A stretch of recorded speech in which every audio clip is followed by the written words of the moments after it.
Pria tua ini dengan cepat melumpuhkan satu targetnya dengan menusuknya tepat di kakinya. Lalu kemudian, dia beralih ke target selanjutnya. Saat targetnya itu berbalik dan ingin menusuknya, pria tua ini dengan sigap menahannya dan menusuk targetnya itu berkali-kali tangannya begitu cepat dengan ekspresi yang datar. Dia adalah salah satu pembunuh paling berbahaya di dunia, Shadow. Setelah menghilangkan dua targetnya, dia ditemukan oleh polisi di pasar sayur. Namun kemampuannya dalam pengawasan sekitar sangat kuat, sehingga setiap gerakan yang ada di sekitarnya dapat dideteksi olehnya. Ia melihat seorang wanita muda yang terlihat mencurigakan di depannya, yang mana wanita muda itu mencoba mendapatkan rekaman wajah Shadow melalui pantulan genangan air. Namun Shadow yang sangat waspada mencurigainya dan berhasil menghindarinya. Wanita itu segera melaporkan ke atasannya melalui alat komunikasi khusus, yang mana gerakannya itu hampir diketahui oleh Shadow. Beruntung seorang atasannya itu segera memperingatkannya untuk berhenti melakukan komunikasi.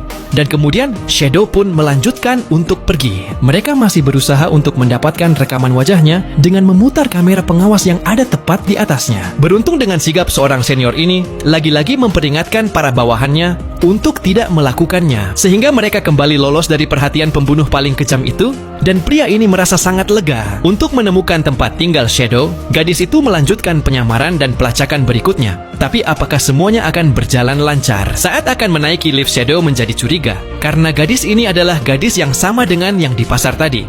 Dan Shadow pun memutuskan kalau gadis ini adalah mata-mata yang sedang mengikutinya dan dia sudah bersiap untuk menghabisinya. Beruntung, atasannya itu kembali sadar dan dia segera menyusul gadis itu. Saat itu liftnya terbuka. Shadow dan gadis itu masuk bersama-sama ke dalamnya. Beruntung Kapten Jackie Chan masuk ke lift tepat pada waktunya.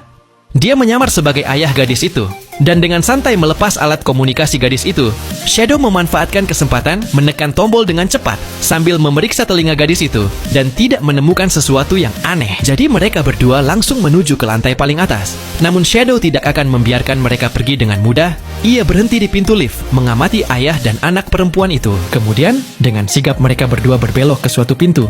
Beruntung Kapten Jackie Chan sudah mempersiapkan alat untuk membajak kunci pintu itu, seolah-olah tempat itu adalah tempat tinggal mereka.